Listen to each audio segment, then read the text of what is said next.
Hi, I'm Megan. Welcome to today's live reading of A Death on Fool's Lane by Jane Suen, presented by Itsy Bitsy Book Bits. Join me. Prologue. Rodriguez tried to move his leg, but it was trapped by the warm, hairy lump that nuzzled against his body, resting its head on his thigh. He smiled, sinking back onto the pillow. You're retired now, and you can do anything you want.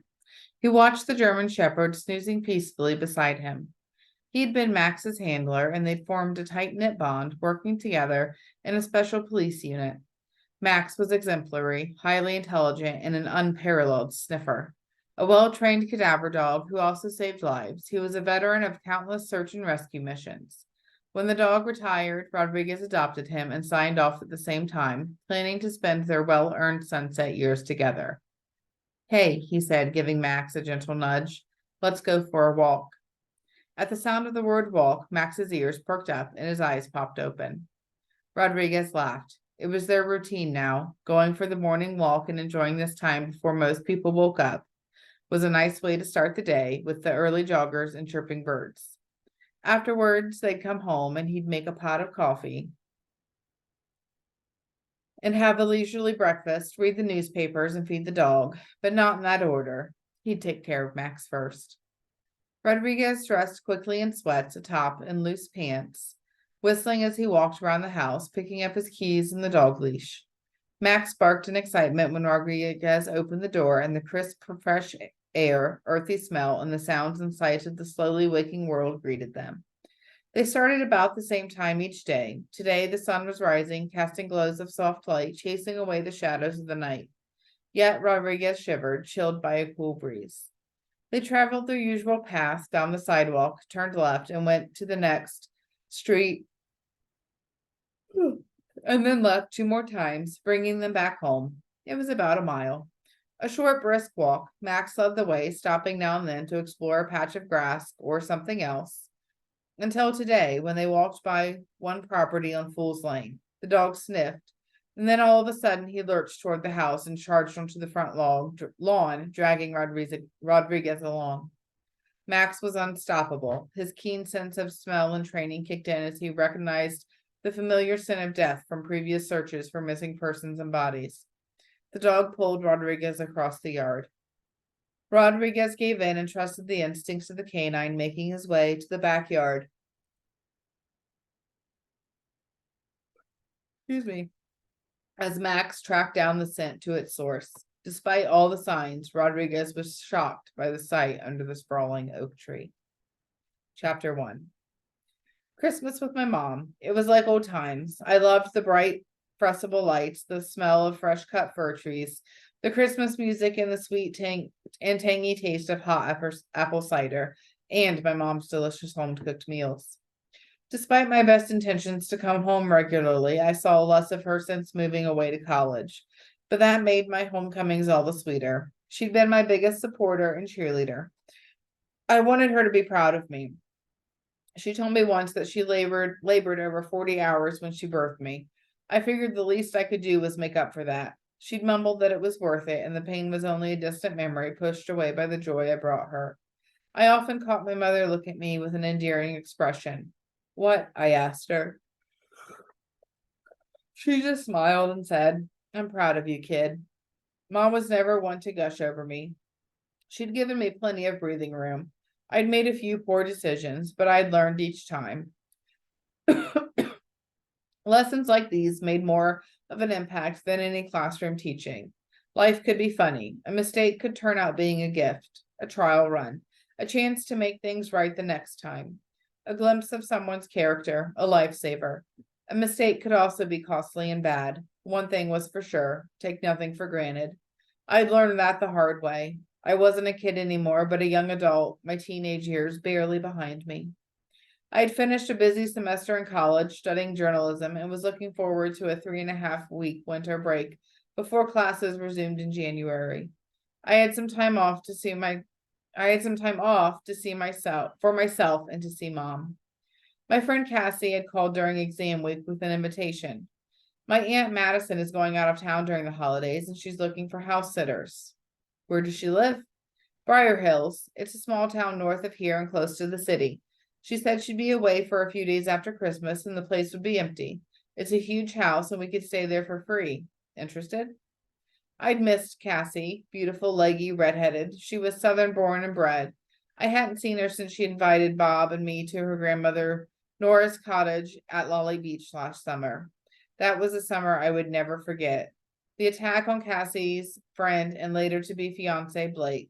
The burglary at the beach house we stayed in. A murder at the small town's beach where such crimes were practically unheard of. Cassie needed help and I couldn't just stand by. I got involved in the investigation as a journalism intern after meeting beach beat reporter Jake Thorne in the hospital where Blake was taken by ambulance. We, meaning us? Yes, she said. Wouldn't it be a thrill? We could have a reunion. I'll invite Bob too. I mentioned Randall. We all knew each other from college, and the opportunity to have a free place to stay and a few days together to have fun and explore the nearby city sounded great. When Cassie told me about the ginormous fireworks display on New Year's Eve, I jumped at the chance to see it.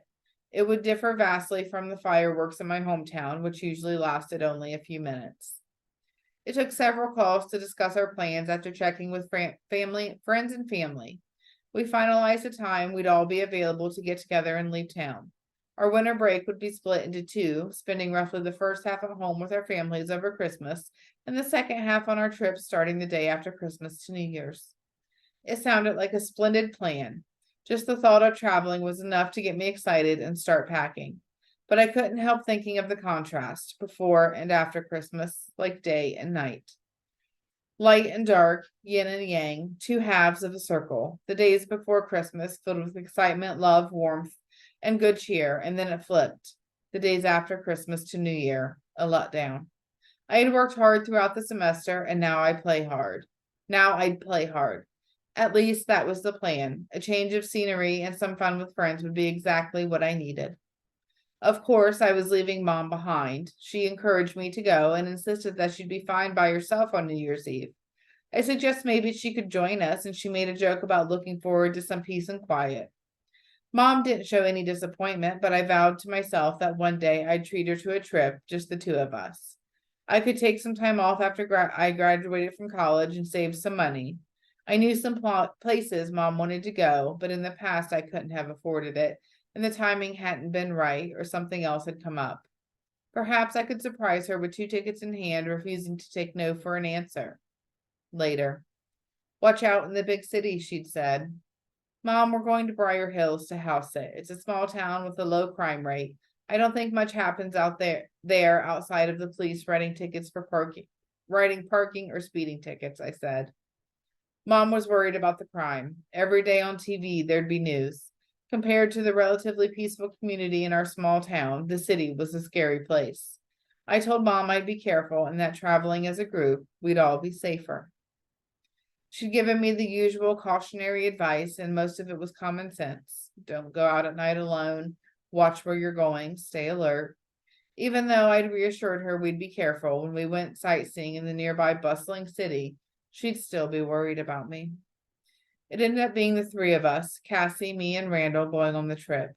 Blake stayed back on Lolly Beach. He still had terrible symptoms caused by the attack.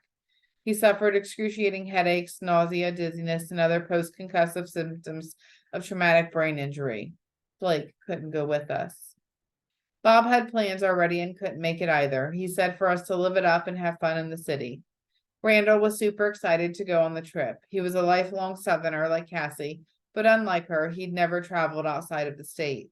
Though he didn't broadcast this, he didn't hide it either.